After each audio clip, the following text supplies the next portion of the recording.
Welcome to the Wife Stories YouTube channel. New video every day, and don't forget to subscribe. Here we go. She laughs in the shower, thinking I can't hear her.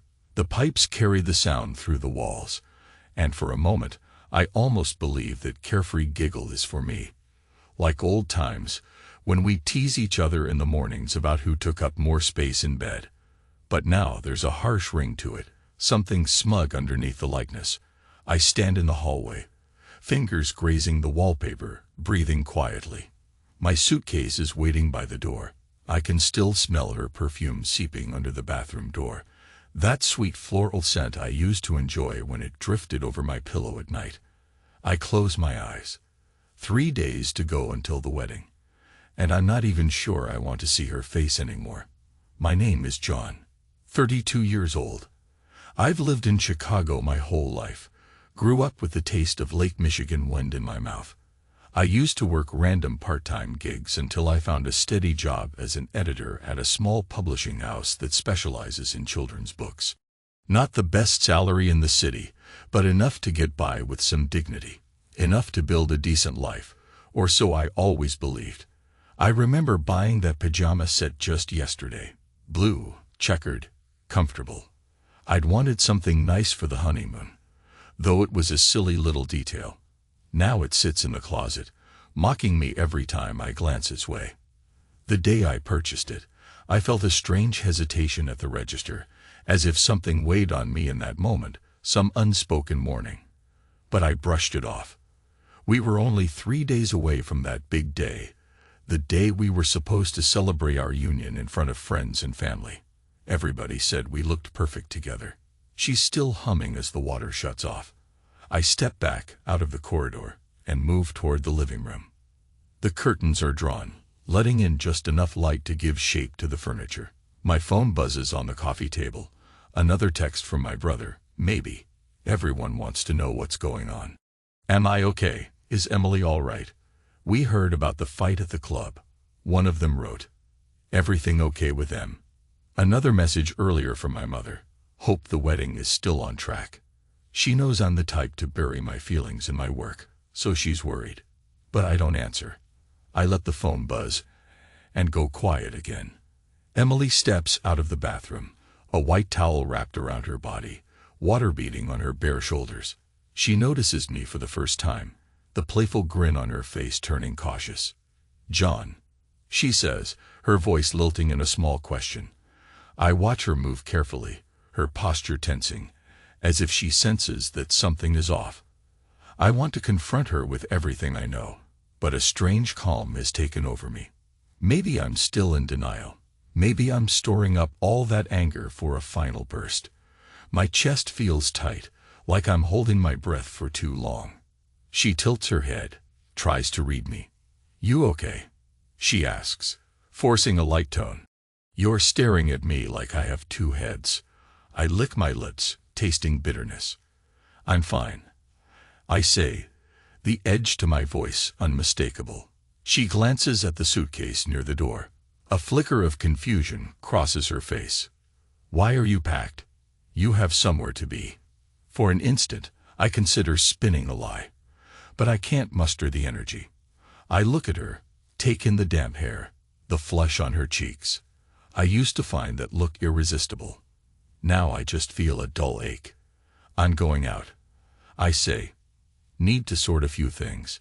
She hesitates. The memory of her laughter in the shower still echoes in my head. Maybe I expected her to look guilty or anxious. Instead, she straightens her shoulders.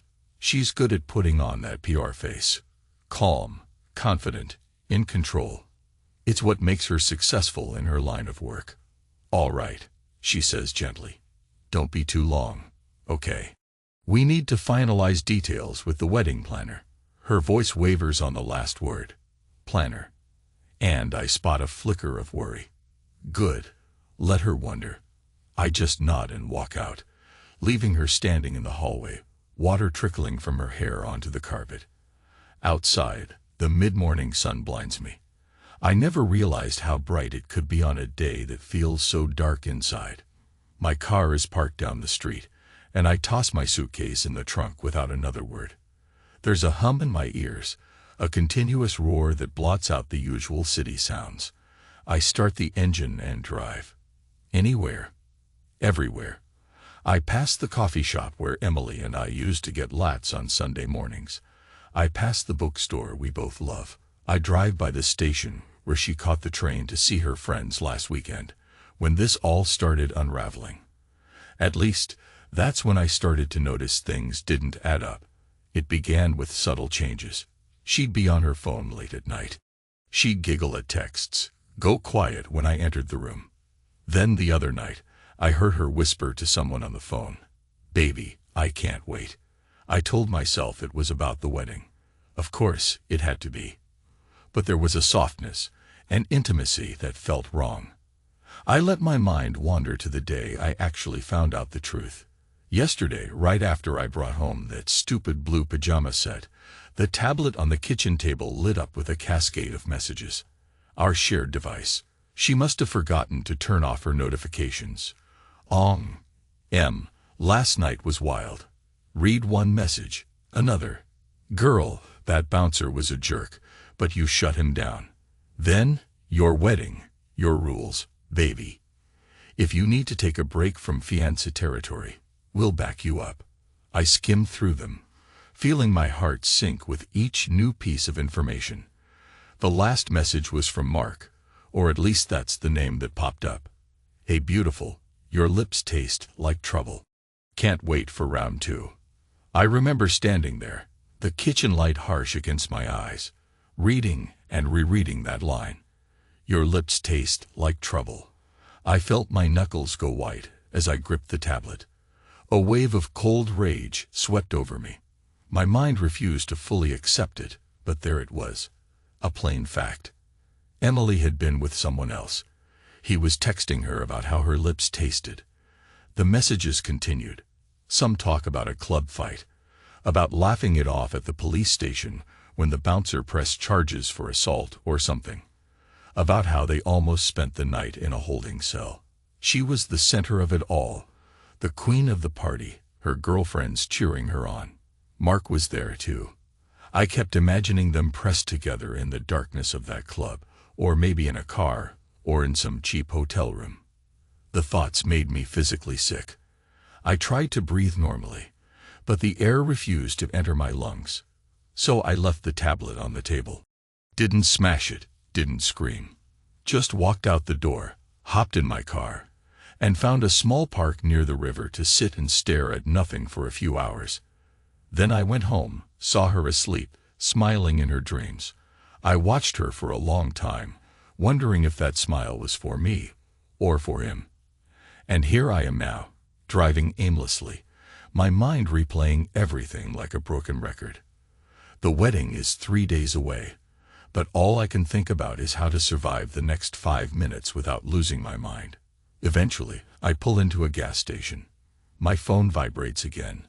I ignore it. The tank is half empty, so I decide to fill up. The bright midday sun stings my eyes.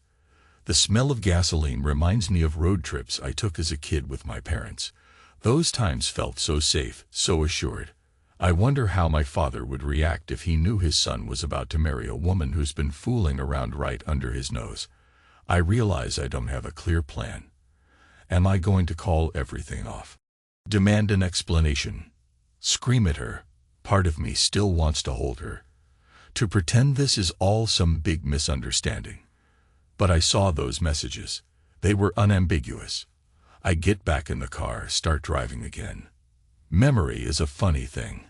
I recall how she once told me she hated men who were controlling or jealous, that if I ever tried to cage her, she'd break free and never look back. Back then, it sounded confident, even charming. Now, it feels like a glimpse into her real nature, the part of her that can't stand being tethered to anything resembling responsibility. The day wears on. I realize my next move is to face her. Face them, maybe. But the thought makes me grip the wheel until my fingers ache. My phone buzzes again, and this time I glance at the screen. It's my mother. She's called 3 times in the last hour. My father left me a voicemail, too. Everyone's worried about me. I can't handle them right now. I pass the city library, an old building of red brick and stone columns. I remember the safe hush of that place, the dusty scent of paper and knowledge. It calls to me. I pull into a parking spot, stepping out of the car with a sense of relief. Inside, the air is cool and quiet, a stark contrast to my chaotic mind. I drift toward the children's section without really meaning to. Maybe it's because I spend my days editing children's stories, or maybe it's the only place I feel I can breathe.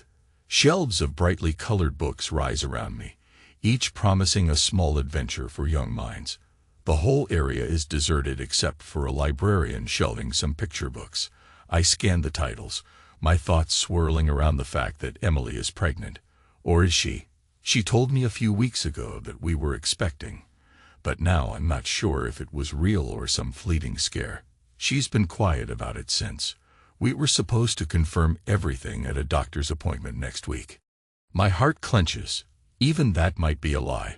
Or maybe it's true, and the child isn't mine. That possibility is like a knife in my chest. I reach out and pull a book at random.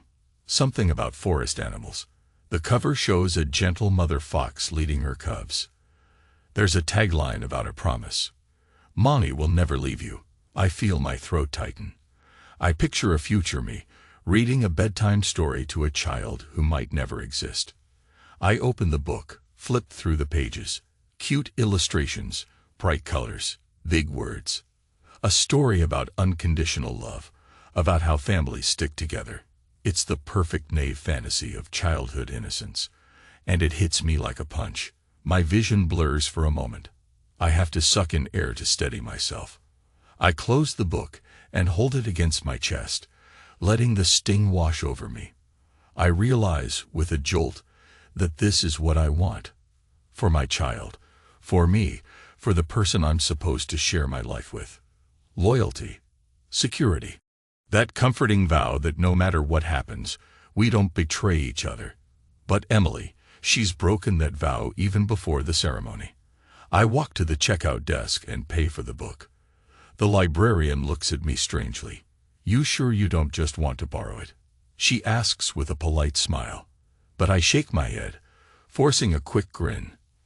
"I need to own it," I say. She doesn't question further. Outside, I stand on the library steps, holding the children's story, the sun again burning down. My phone buzzes once more, and I decide to pick up this time. It's Emily. "Where are you?" she asks, trying for casual but not quite pulling it off. "We have an appointment with the wedding planner in an hour." I say nothing for a long beat, the library's door propped open behind me, letting out a faint hush from inside. Finally, I murmur, "I saw the messages." There's silence on the line, then a soft exhale that morphs into a strained laugh. "What messages?" "You know damn well what messages." The hush around me feels even heavier. She tries to laugh again, a forced sound. "Honey, you're..." "Don't." I cut her off. My voice is cold, unfamiliar. "Don't lie to me, Em." A shiver runs through me. She's quiet, except for the faint catch in her breath. Then, after a painfully long pause, she says, "We should talk at home." I almost want to slam the phone down, but something in her tone stops me. She's not crying, not apologizing, not explaining. She's calm. Like she knows she can twist the story into something. Her PR instincts spin the narrative. "Meet me at the apartment," she says, and then hangs up before I can respond. I get in my car, the children's book lying on the passenger seat. My eyes drift to the cover again. The mother fox, the baby fox. Never leave you. Lies. All of it. Half an hour later, I'm standing at the threshold of our apartment. She's in the kitchen, wearing a crisp blouse and pencil skirt. Work attire, though she's not actually heading to work. On the table, a wedding planner binder lies open, full of color-coded tabs and floral arrangement samples. She pretends to be busy flipping through them. "John," she says, looking up. "We have a lot to go over." Her eyes dart to the door behind me. She's expecting me to close it. I don't. I let the outside noise filter in for a moment. I don't think there's anything more to go over. I say. My voice is steady, but my mind is raging. I'm scanning her posture, straight spine, chin lifted. She's definitely in Peora mode. Look, she begins. I know what you saw, but I can explain. I let out a harsh laugh. You can explain that you were messing around with some guy named Mark. That the texts describing your lips tasting like trouble were just, what? A joke. She presses her lips together, her jaw tightening. We had some drinks. Things got carried away. I got confused. Confused. I echo, and I feel the anger building in my chest. I step into the apartment and slam the door shut behind me. She flinches, but doesn't back away. We were celebrating, she continues, voice firm, though her eyes flicker with something like desperation. I told you we went out that night. The bouncer got handsy. My friends and I stood up for ourselves. Mark was there. We danced, yes, but it was all in the moment. He was just comforting me. Comforting you with his tongue. I snap. The vulgarity of my own words makes the rage boil over. For a split second, I see her cheeks flush with shame, but she stands her ground. Nothing else happened, she insists, though I notice her voice quivering slightly. We kissed. It was a stupid, drunken mistake. I regretted it immediately. I recall the text. Can't wait for round 2. Does that sound like regret? My stomach twists. I take a step closer, lowering my voice. I'm not an idiot, M. Round 2 means there was a round 1, and that you planned more. She tries to speak, but no words come out. In that silence, the tension between us crackles. I can almost hear the frantic beat of my own pulse. Finally, she says, I never meant to hurt you. You have to believe that. I stare at her, my eyes drawn to the ring on her finger, my mother's engagement ring, which I gave her 6 months ago with all the hope and love I had. Right now, that ring feels like a mockery. You're telling me you just fell into his arms for a meaningless little fling, but you still want to marry me? I ask, bitterness coating every syllable. She draws a breath. Yes, she answers, and her voice trembles. Yes, because I love you, John. This was, I swear, it was just one stupid night. I got carried away with the excitement of being out, with the idea of freedom before settling down. I'm sorry. I am. She looks at me with watery eyes, but I'm not sure if those are tears of guilt or tears of regret for getting caught. My anger flares again, and I slam my hand on the table, sending the wedding planner binder sliding across it. Pages flutter. Damn it. Emily, do you hear how that sounds? You wanted one last thrill before you settle down. You're making a mockery of everything we've built. She stands there, stiff, lips parted, no words coming out.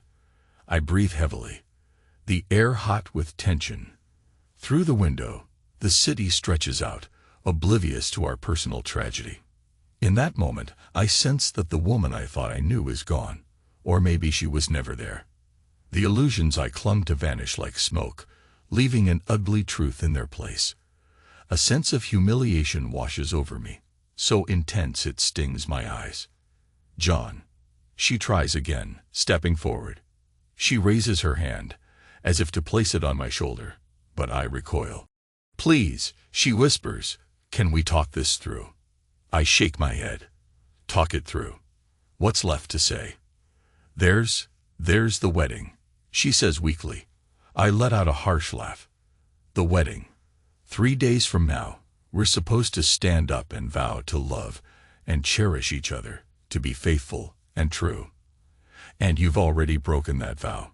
Why should I even consider going through with this? She clenches her fists, tears now truly spilling from her eyes. Because we can still fix this, she says, voice trembling. I made a mistake, but that doesn't mean we can't get past it. Get past it. I echo, shaking my head. A wave of numbness overtakes me, as though my body is shutting down, refusing to feel anything more. I don't think I can. For a moment, the apartment is silent except for the sound of her quiet sobs. Then she tries a new tactic, anger. She wipes her tears with the back of her hand, stands straighter, and says, "You act like you're so perfect. You haven't exactly been around lately, have you? Always at work, always editing your books, always lost in your own head. Maybe if you paid more attention to me." The accusation, the shift of blame, stabs me in the gut. I feel the edges of my vision darkening. "Don't you dare," I growl. "Don't you dare pin this on me." She opens her mouth to retort, but I see the flicker of shame in her eyes. She knows she's gone too far. She closes her lips, lowers her gaze. I turn away, stepping toward the sofa. The ring on her finger glints under the overhead light, catching my attention again. The memory of sliding it on her hand floods me. How excited I was, how sure I felt that she was the one. I force the image away. She moves toward me carefully, like approaching a wounded animal. "John, please." Her voice is softer now, almost a plea. "I can't bear the thought of losing you. I know I messed up. If you want me to call everything off with Mark." My laughter stops her cold. "Call everything off," I repeat, tasting bitterness. "You make it sound like you're deciding which dress to wear. There shouldn't even be a Mark in the first place." Tears roll down her cheeks again. She steps closer, and I can smell her perfume, that floral fragrance that used to soothe me. Now it feels cloying. "It was a stupid mistake," she insists. "One night. I have no excuse. But please, let me try to fix this. I'm begging you." Her hand grazes my arm. I feel her tremble. For a split second, my resolve weakens. Then I remember the messages, the fight at the club, how she went from the thrill of kissing him to planning our wedding with a bright smile.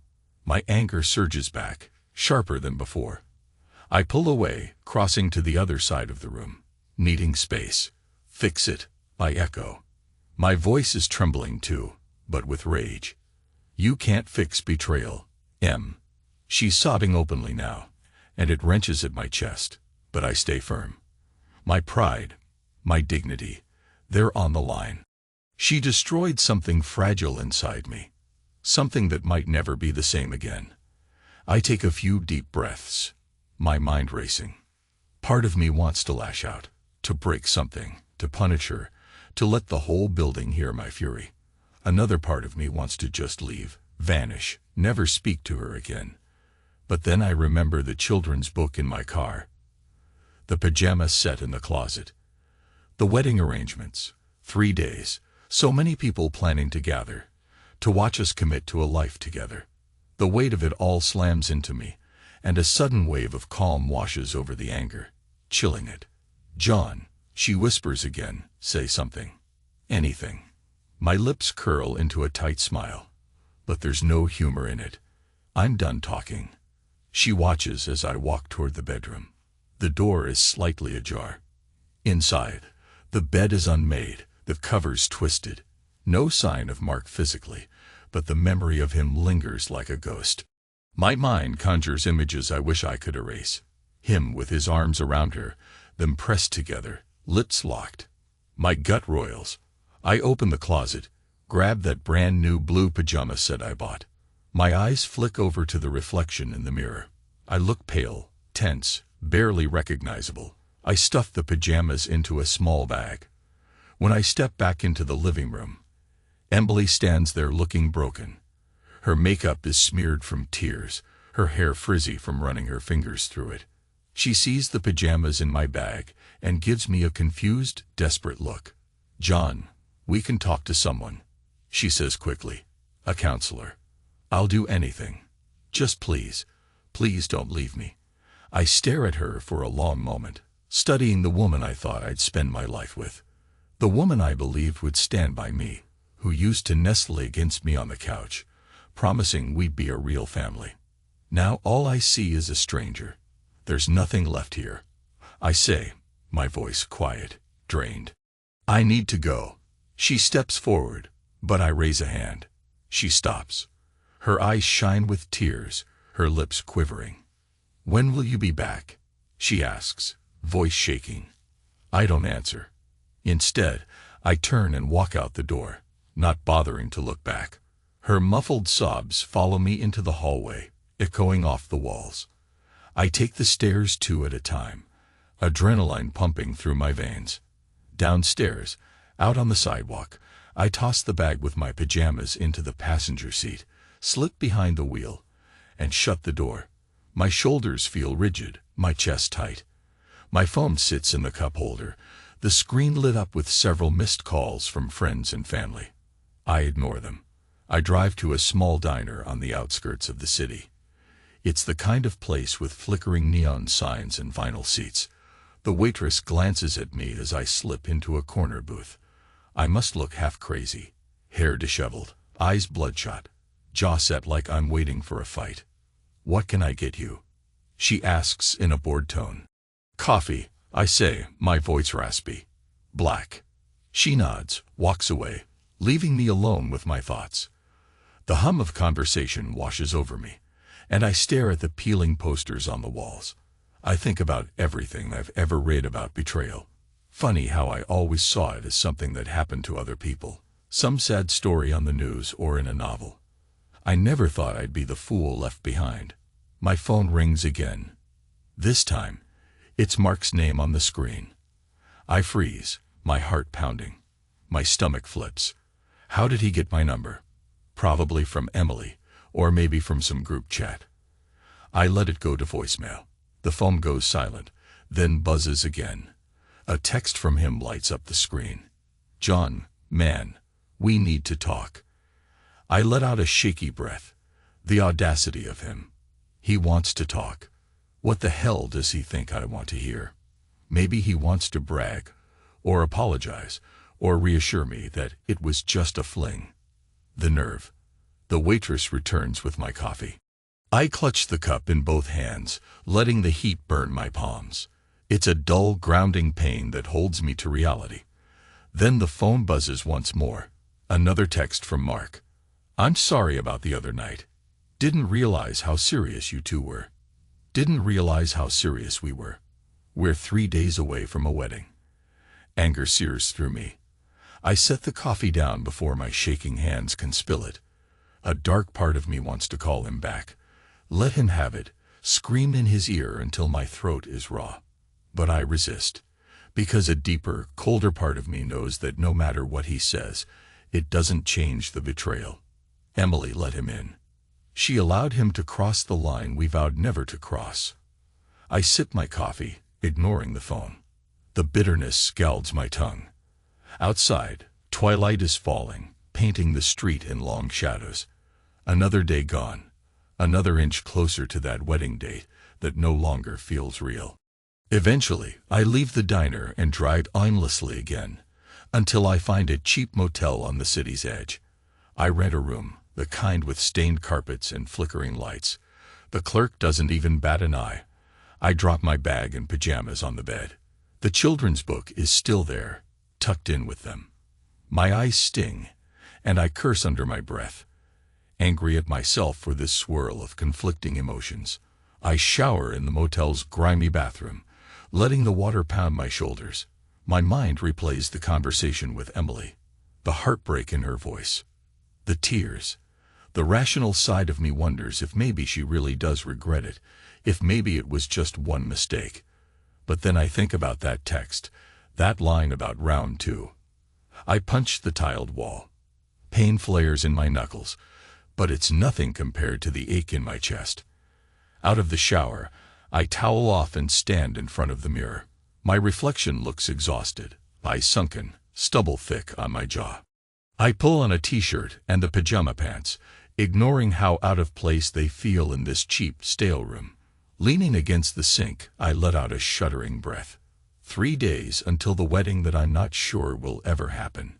Or maybe I am sure it won't. My pride won't allow me to stand there and pretend everything is okay. I recall how Emily used to say I was her rock, the stable factor in her hectic, party-filled life.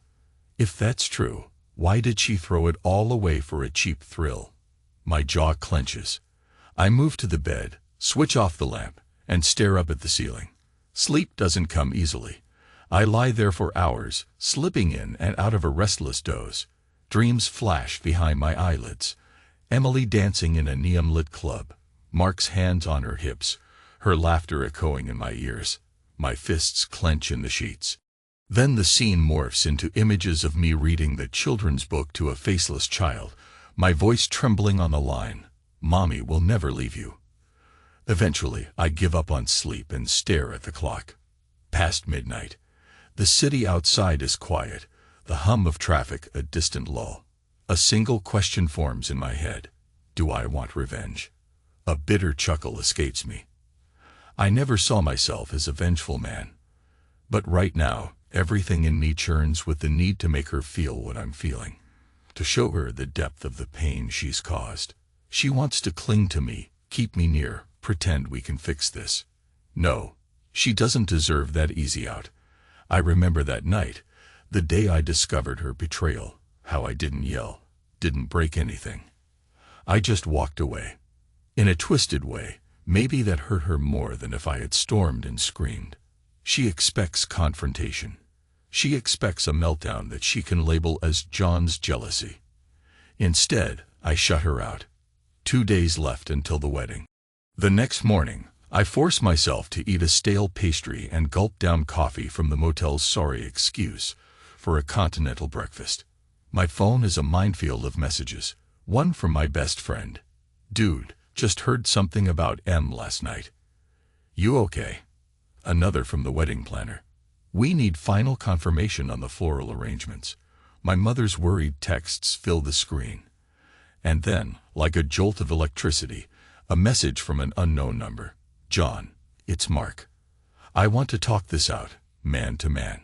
A part of me wants to see him face to face, to let loose the anger that's clawing at my insides. But I know it would end badly. I doubt I could keep my composure. I toss the phone on the bed and stare at the dingy ceiling, the smell of cigarette smoke from previous occupants lingering in the air. I think about Emily's tears, about how she insisted it was just a stupid mistake.